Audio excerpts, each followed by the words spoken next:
Francisco de Borja nasceu em meio ao esplendor humano, mas seu destino era brilhar para Deus. Veio ao mundo em 28 de outubro de 1510, em Gandia, região marcada por cultura, poder e fé. Herdeiro de uma das famílias mais influentes da história, neto do Papa Alexandre VI, duque de origem e servidor da corte imperial, parecia destinado a uma vida de prestígio e honra entre os homens. Mas o céu tinha outros planos. Desde cedo, a voz do mundo competia com o chamado da eternidade. Entre festas, responsabilidades e glórias humanas, havia nele uma semente de silêncio, de recolhimento, de sede, por algo que os títulos não podiam oferecer. Francisco seria esposo, pai, nobre e respeitado. Mas seria também e sobretudo discípulo de Cristo, um homem que aprendeu a perder tudo para ganhar o que não passa. A Igreja o celebra no dia 3 de outubro, reconhecendo nele o exemplo daqueles que, mesmo cercados por grandezas temporais, escolhem viver a verdadeira nobreza do Evangelho. É invocado como patrono da nobreza santificada, da conversão interior e da entrega total a Deus. Em todos os continentes, onde quer que se fale de fé, de luta interior ou de busca por sentido, a vida de São Francisco de Borja ecoa como resposta. Ele prova que não importa o quanto tenhamos ou o quanto perdemos, importa a quem pertencemos. E quando essa entrega é total, até mesmo um palácio pode se tornar mosteiro, e a dor, caminho de salvação. Sua vida é um apelo para todos os povos. A verdadeira glória está em servir. O menino Francisco de Borja nasceu envolto em seda, mas desde cedo o espírito já tecia nele uma veste mais profunda. Filho de Dom João de Borja e de Dona Joana de Aragão, era neto de um papa, Alexandre VI, e de reis da antiga coroa de Aragão. Sua casa respirava poder e prestígio. O sobrenome Borja era nome de salões, documentos, tratados e tronos. Ainda assim, Deus plantava em seu interior uma sensibilidade que não combinava com o orgulho dos palácios. Cresceu entre a firmeza da nobreza e a ternura silenciosa da fé que sua mãe lhe transmitia com doçura. Joana de Aragão era mulher de profunda piedade e recato, e suas palavras de oração moldaram o menino mais do que os discursos dos cortesãos. Francisco ouvia sobre Deus não como uma ideia, mas como presença. A imagem da cruz lhe era familiar desde a infância, não como enfeite, mas como convite. Naqueles primeiros anos, ainda sem compreender a extensão do nome que carregava, já experimentava em seu íntimo uma tensão espiritual. O brilho das coroas era real, mas havia um outro brilho, mais discreto e mais forte, que chamava seu coração para o alto. O menino que poderia ser moldado apenas para mandar, começava a aprender a escutar. Não era fácil crescer sob tantas expectativas. Tudo em sua volta dizia que ele deveria ser grande diante dos homens, mas sua alma, ainda em formação, já intuía que a verdadeira grandeza estava em outro lugar. As histórias que mais o marcavam não eram as de vitórias militares ou alianças políticas, mas aquelas dos santos que renunciaram a si mesmos por amor a Cristo. Esse contraste silencioso entre o mundo e o Evangelho foi, desde sempre, sua escola mais profunda. Ali, entre os corredores da corte e o recolhimento da fé ensinada por sua mãe, começou o caminho de um homem que, no tempo certo, renunciaria ao prestígio da terra para conquistar o reino dos céus. Como diz a Escritura, instruir o menino no caminho em que deve andar, e até quando envelhecer, não se desviará dele. Provérbios capítulo 22, versículo 6. Francisco de Borja teve sua formação confiada aos melhores mestres da época, pois era esperado que se tornasse um dia um homem de decisões grandes e alianças poderosas. Recebeu ensinamentos de humanistas ilustres e de religiosos piedosos. A erudição de seu tempo o cercava, mas era na simplicidade da fé que seu coração repousava. Desde pequeno, mostrava uma atenção rara às coisas de Deus, uma quietude interior que não combinava com a agitação da corte. Enquanto os outros se empolgavam com glórias e conquistas, ele se deixava tocar por palavras de oração e momentos de silêncio. Seus educadores notavam nele uma maturidade incomum. Não era de falar muito, mas escutava com profundidade. Tinha gosto pelos estudos, sim, mas o que o atraía de verdade era o exemplo de vidas santas, os gestos escondidos de amor ao próximo, os sacrifícios feitos em segredo. Crescia num ambiente onde o luxo era regra, mas seu olhar se voltava com reverência às pequenas coisas, um gesto de caridade, um ato de humildade, uma oração feita no canto da capela. A infância de Francisco foi marcada por uma disciplina que não vinha do medo, mas de um senso de responsabilidade profundamente espiritual. Desde cedo, compreendeu que sua posição exigia retidão, mas ele a transformava em oportunidade de servir e não de se exaltar. Era obediente, respeitoso, mas não bajulador. Havia nele uma gravidade serena, como quem já caminha com o coração voltado para Deus. À medida que crescia, seus companheiros o admiravam por sua coerência. Ele não precisava se impor. Sua presença já inspirava reverência. Não eram palavras rebuscadas, mas atitudes concretas. Seu recolhimento, sua temperança, sua inclinação à oração, tudo nele indicava que estava sendo preparado, ainda que sem saber, para algo maior. Era como se Deus estivesse desenhando um caminho secreto em sua alma, uma estrada que só se revelaria mais tarde, mas que já o conduzia na direção certa. Naquele tempo em que tantas vozes falavam de poder, o pequeno Francisco escutava outra voz, mais profunda, que dizia: "Sede santos porque eu sou santo." Primeiro livro de Pedro, capítulo 1, versículo 16. E ele acreditava, não com entusiasmo barulhento, mas com fé silenciosa, fiel e crescente. Era apenas um menino, mas seu coração já era terreno fértil para o reino de Deus. À medida que crescia e era introduzido mais intensamente na vida política e social da corte, Francisco de Borja passou a experimentar uma inquietação silenciosa, mas cada vez mais presente. Embora servisse com lealdade e competência, os ambientes do poder, as vaidades da corte e as disputas por influência começaram a ferir sua sensibilidade espiritual. Era como se algo dentro dele resistisse, não por rebeldia, mas por fidelidade a uma verdade mais profunda que o mundo não podia compreender.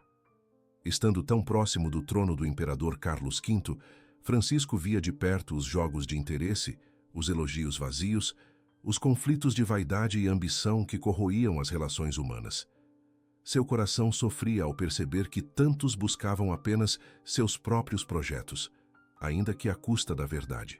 Ele fazia o que lhe era devido, sem se omitir, mas dentro de si já nascia uma separação interior. O mundo que lhe oferecia tudo já não tinha sabor. E isso gerava estranhamento. Havia, sim, quem o admirasse por sua integridade, mas também quem o visse com desconfiança. Um jovem que não se dobrava aos interesses políticos, que recusava bajulações, que preferia o recolhimento à ostentação, naturalmente despertava incômodo. Os primeiros olhares tortos vieram não por erro, mas por virtude. Sua fidelidade silenciosa era a luz que denunciava a sombra dos jogos de poder. E a luz, quando brilha demais, incomoda os que preferem a penumbra. Nem todos os membros de sua própria família compreendiam esse temperamento tão diferente das expectativas que se colocavam sobre um nobre. Francisco carregava então uma solidão discreta. Estava entre os grandes, mas não era como eles. E essa solidão moldava sua alma como o fogo purifica o ouro.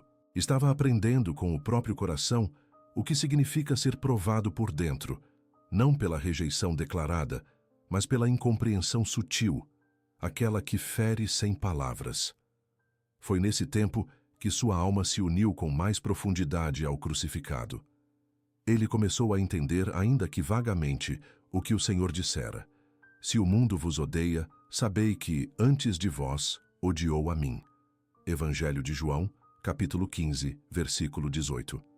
Francisco não fugia do mundo, mas já não se sentia parte dele. O palácio se tornava estreito para um coração que ansiava pelo eterno.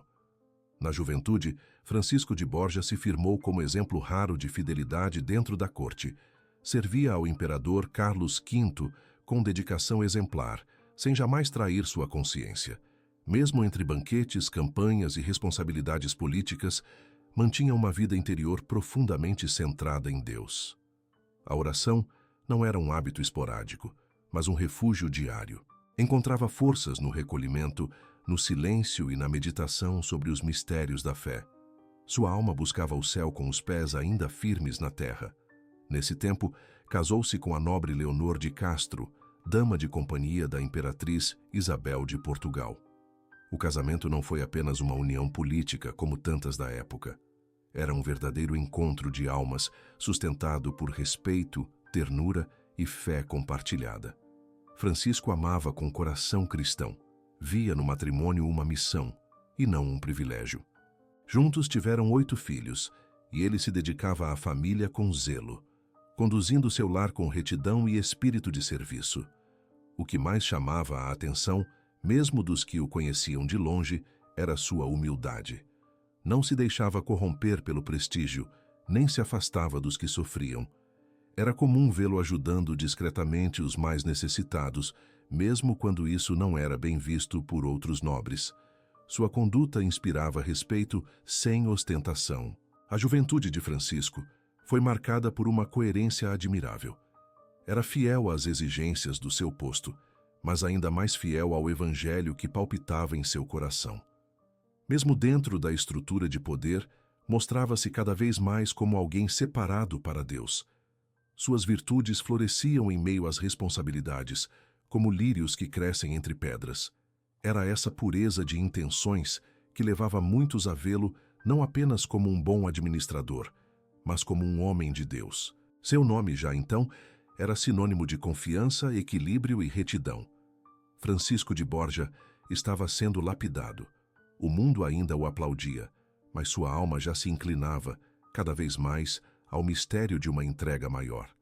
Era como o salmista que diz: mesmo quando caminho por um vale escuro como a morte, não tenho medo de nada, pois tu, Senhor Deus, estás comigo. Tu me proteges e me diriges. Salmo 23, versículo 4. O jovem duque caminhava sem desviar o olhar, não rumo à glória dos homens, mas em direção ao Cristo escondido nos deveres de cada dia. Foi em um instante de silêncio diante da fragilidade humana que o mundo de Francisco de Borja começou a ruir, ou melhor, a ser redimensionado por Deus. A imperatriz Isabel de Portugal, esposa do imperador Carlos V, a quem Francisco servia com grande lealdade, havia partido deste mundo de forma inesperada.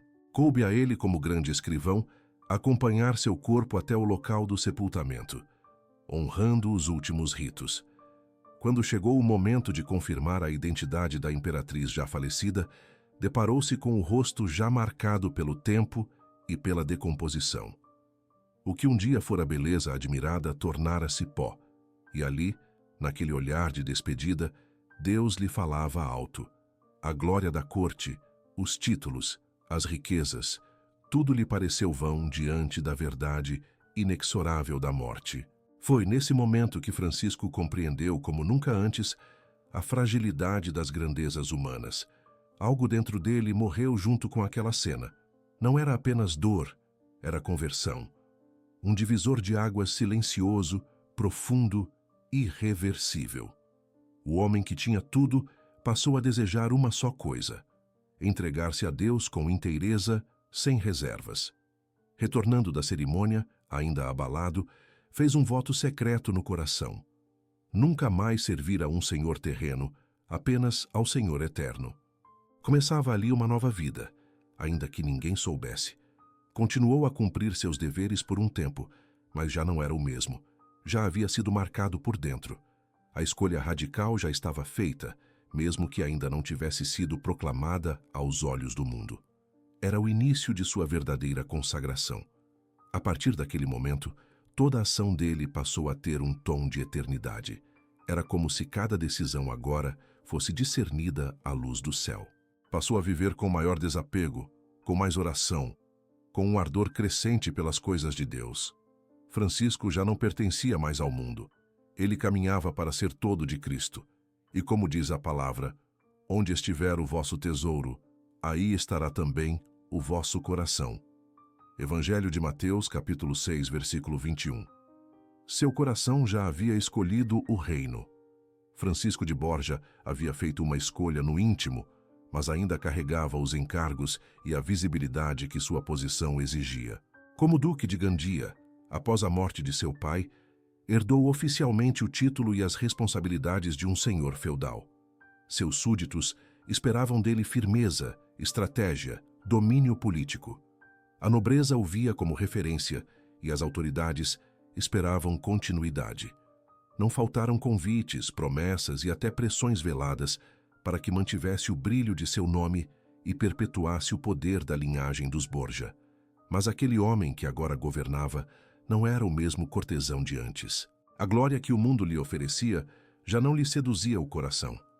Passou a tomar decisões com mais recolhimento e simplicidade. O que antes era sede de prestígio, agora se tornava serviço silencioso. Seus atos não visavam mais reconhecimento público, mas fidelidade a Deus. Era visível para muitos que ele não se deixava levar por vaidades, e isso causava estranheza entre os que não compreendiam sua nova postura. Havia quem dissesse que ele estava se retraindo, que perdia o vigor, que desperdiçava as oportunidades que tantos cobiçavam. Alguns o aconselhavam a buscar nova projeção política. Outros desejavam vê-lo ainda mais próximo da coroa. Mas Francisco escutava outra voz, mais doce e firme, que dizia ao seu coração: se alguém quer vir após mim, renuncie a si mesmo, tome a sua cruz e siga-me. Evangelho de Mateus, capítulo 16, versículo 24. E ele já havia decidido obedecer. A pressão mais difícil, porém, não vinha dos inimigos, mas daqueles que o amavam. Amigos, parentes e até conselheiros de confiança o instavam a não abandonar o que Deus supostamente lhe havia dado como missão nobre: governar, proteger, influenciar. Mas Francisco sabia que sua missão agora era outra. O mesmo Deus que um dia o preparou para liderar, agora o chamava a entregar. Era um confronto entre o chamado do alto e as expectativas da terra. Ele suportava tudo com paciência. Não revidava, não discutia, apenas silenciava e rezava. A alma que um dia serviu aos imperadores agora desejava ser servo de Cristo, e isso não se negociava. Seus dias de glória visível estavam contados, e ele já os oferecia em segredo, como se fossem incenso que sobe aos céus. Um nobre começava a morrer para o mundo, para que um santo pudesse nascer para a eternidade.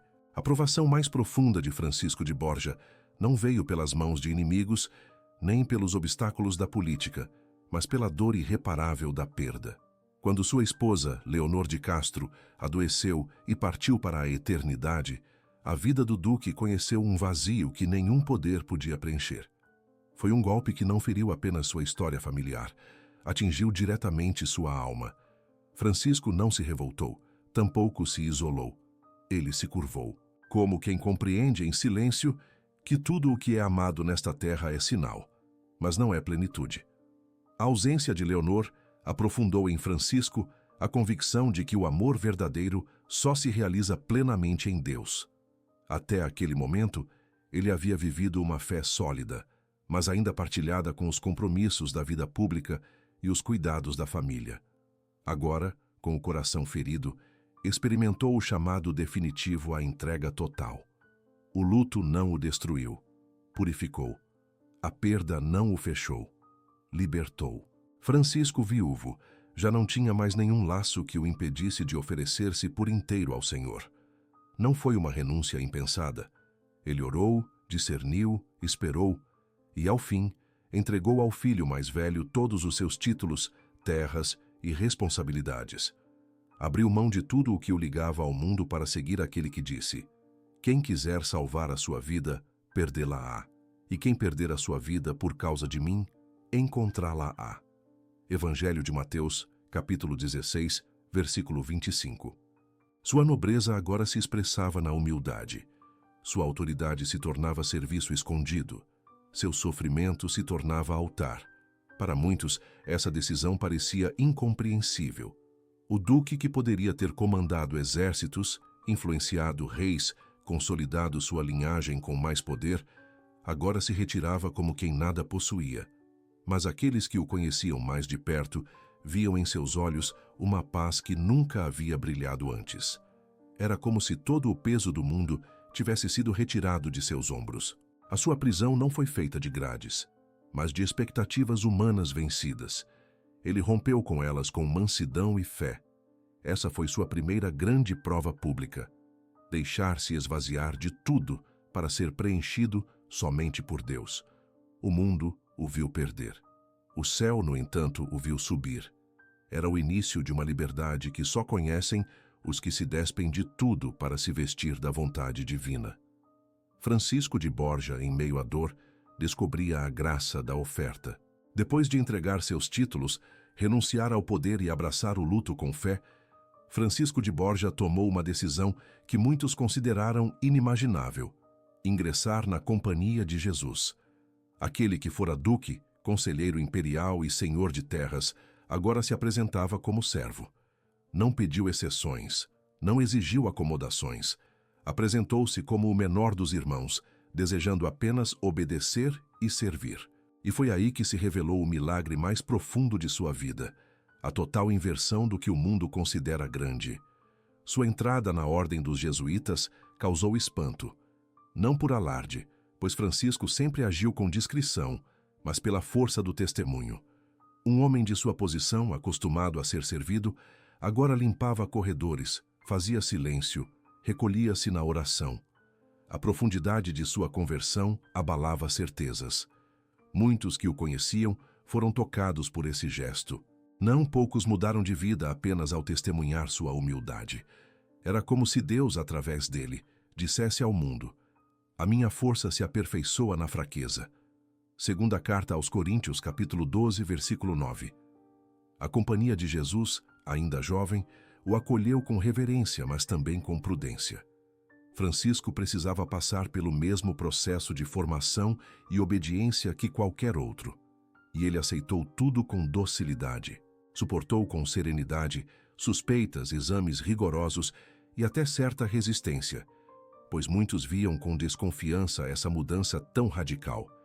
No entanto, a profundidade da sua entrega desarmava qualquer ceticismo.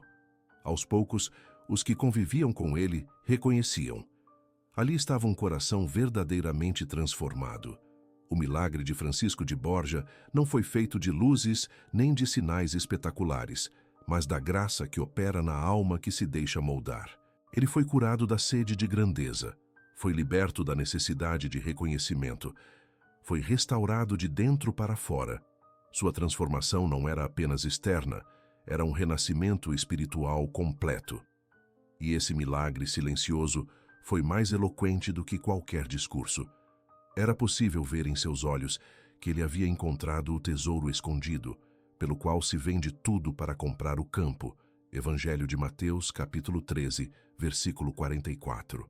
E ele havia vendido mesmo o passado, os títulos, o nome, a glória. Tudo para possuir Cristo. Seu coração, antes dividido, agora era um altar de entrega total. E essa entrega, feita no escondimento, seria a chama que iluminaria muitos. Francisco de Borja, agora jesuíta, viveu os anos seguintes mergulhado numa intimidade com Deus que só os corações rendidos conhecem. Sua oração deixou de ser apenas súplica ou louvor, tornou-se comunhão profunda, entrega contemplativa, união silenciosa com Cristo crucificado. Era ali, no silêncio da alma, que ele encontrava a força para conduzir os irmãos e suportar os desafios da missão. Sua vida tornou-se um reflexo do que dizia São Paulo: já não sou eu quem vive, mas Cristo vive em mim. Carta aos Gálatas, capítulo 2, versículo 20. Essa união não se manifestava em êxtases visíveis ou fenômenos extraordinários. A maior mística de Francisco era sua caridade concreta, sua obediência imediata, sua capacidade de escutar os mais simples com a mesma atenção que antes se dava aos imperadores. Quando foi nomeado terceiro superior-geral da Companhia de Jesus, muitos temeram que ele, por sua origem nobre, tornasse a ordem mais voltada ao poder. Mas o contrário aconteceu. Ele a enraizou ainda mais na pobreza, no serviço, na fidelidade ao espírito de Inácio de Loyola. O governo de Francisco foi firme, mas nunca autoritário. Ele conduzia com oração, Tudo era discernido diante do Senhor, em longos momentos de recolhimento, onde buscava não o que parecia melhor aos olhos humanos, mas aquilo que Deus inspirava no mais profundo. Essa docilidade ao Espírito o tornava farol para seus irmãos. Muitos o viam como santo já em vida, não por sinais espetaculares, mas pela paz que irradiava, pela sabedoria que brotava de suas palavras e pela coragem com que assumia as decisões mais difíceis. Havia nele um espírito contemplativo que não o afastava da ação. Era profundamente místico, mas jamais se isolava. Pelo contrário, mergulhava na realidade dos irmãos com o olhar de quem vê além. Consolava os que sofriam, escutava os que erravam, corrigia com firmeza, mas com ternura. Suportava incompreensões sem se defender. Sua alma havia encontrado repouso em Deus, e isso o tornava invencível no espírito. Para Francisco, o maior consolo não vinha de honras nem de conquistas. Era saber-se inteiramente pertencente a Cristo, ainda que as forças humanas o abandonassem. Era sentir-se guiado mesmo nos dias escuros, como está escrito: aquietai-vos e sabei que eu sou Deus. Salmo 46, versículo 10. Francisco vivia esse silêncio interior com plenitude. Sua missão já não era ser grande, mas fazer Deus grande em tudo. E nisso, sua alma encontrava a mais alta consolação. Os últimos anos da vida de Francisco de Borja foram marcados por uma entrega cada vez mais silenciosa, oculta e profunda. Como superior geral da Companhia de Jesus, enfrentou não apenas o peso da responsabilidade, mas também incompreensões internas e pressões externas. Em um tempo em que a Igreja passava por reformas, perseguições e conflitos doutrinários, ele foi chamado a manter firme a chama da fidelidade, mesmo quando as forças humanas lhe faltavam. Era como se Deus o conduzisse, passo a passo, à cruz cotidiana do serviço escondido. A saúde de Francisco começou a se deteriorar lentamente, consumida por anos de entrega intensa, viagens missionárias, privações e noites de vigília. Ainda assim, jamais se permitiu cair na autopiedade ou no descanso. Continuava escrevendo cartas, orientando irmãos, rezando com fervor, oferecendo tudo o que era e tinha. Suas limitações físicas não o impediam de continuar sendo pai espiritual para tantos. A dor se tornava oração, o cansaço, oferta, o silêncio, intercessão. Havia nele uma firmeza serena, a mesma que tantos viram no Cristo, que mesmo diante do abandono, permaneceu fiel até o fim. Francisco vivia o que pregava, sem adornos nem discursos heróicos. Sua fidelidade não era barulhenta. Era como o grão de trigo que morre em silêncio para dar fruto. Como diz a Escritura: combati o bom combate, terminei a corrida, guardei a fé. Agora está reservada para mim a coroa da justiça. Segunda carta a Timóteo, capítulo 4, versículos 7 e 8. Mesmo exausto, fazia questão de manter o olhar fixo no essencial, a vontade de Deus. Jamais murmurou, jamais pediu que o poupassem. Se alguma súplica lhe escapava, era apenas para que pudesse continuar servindo até o último suspiro. Francisco havia deixado o trono dos homens, mas agora ocupava o trono da cruz. E nele tornava-se cada vez mais semelhante ao Cristo que amava. Essa foi sua última provação, consumir-se como vela que se apaga aos poucos, não no isolamento, mas no meio da missão. E foi nesse apagar que brilhou com mais força. Francisco de Borja, agora visivelmente debilitado, já não falava com eloquência, mas sua vida inteira se tornara um discurso de amor fiel até o fim. No dia 30 de setembro do ano de 1572, a alma de Francisco de Borja, enfim, repousou totalmente em Deus. Foi em Roma, longe da terra natal, mas perto do coração da Igreja, que ele entregou seu último suspiro. O homem que deixara tudo, títulos, honrarias, riquezas, agora partia com as mãos vazias, mas com o coração cheio da presença de Cristo. Aqueles que o acompanharam em seus últimos dias testemunharam não uma agonia, mas um recolhimento sereno, como quem sabe que está prestes a atravessar a porta do eterno lar. Não houve espetáculo, não houve comoção teatral. Sua morte foi o espelho de sua vida. Discreta, humilde, profundamente unida a Deus. E, no entanto, mesmo sem buscar glórias, o céu o glorificou. Muitos testemunharam uma paz sobrenatural naquele momento. A notícia se espalhou como um sussurro de santidade. Padres, religiosos, leigos, todos reconheciam que um justo havia partido. Francisco não deixou apenas memória, deixou frutos. Sua vida continuava a converter, a inspirar, a ensinar, mesmo depois da partida. Pouco a pouco, o mundo começou a compreender o alcance de sua entrega. Ele havia sido duque, sim, mas foi como servo que deixou a marca mais profunda. Foi canonizado muito tempo depois, mas sua fama de santidade já era viva desde seus últimos dias. Onde seu nome era lembrado, crescia a esperança de que a verdadeira grandeza não está nas coroas da terra, mas no amor fiel a Cristo. Como está escrito, bem-aventurados os que morrem no Senhor. Desde agora, diz o Espírito, descansem dos seus trabalhos, pois as suas obras os acompanham. Livro do Apocalipse, capítulo 14, versículo 13. E suas obras de fato o acompanharam. Os jesuítas que conviveram com ele guardaram seu exemplo como uma herança espiritual. O povo, simples ou letrado, o reconhecia como um intercessor confiável, um modelo de conversão possível. Sua memória permanece viva até hoje como luz para aqueles que precisam deixar algo para seguir a Deus, como consolo para os que sofrem perdas, como resposta para os que procuram sentido. Na partida de Francisco de Borja, o céu não apenas acolheu uma alma fiel. A Igreja recebeu o testemunho de que até mesmo os tronos podem ser degraus para a santidade, quando se escolhe a cruz com amor. Seu nome, escrito nos livros da terra, foi riscado pelo próprio punho, mas Deus o escreveu no livro da vida, onde não há mais fim, nem dor, nem esquecimento. São Francisco de Borja é prova viva de que nenhum passado, por mais enraizado em glórias humanas, é obstáculo para uma entrega total a Deus. Sua vida nos mostra que os maiores tesouros da terra empalidecem diante da luz do céu. Ele experimentou o amor, a perda, a honra e a humilhação, e em tudo escolheu seguir o Cristo pobre, humilde e crucificado. Por isso, sua história toca tão profundamente os que enfrentam o luto, a solidão, o fim de um ciclo ou a dor de deixar para trás o que se julgava essencial. Francisco não foi arrancado do mundo, ele se despediu dele por amor.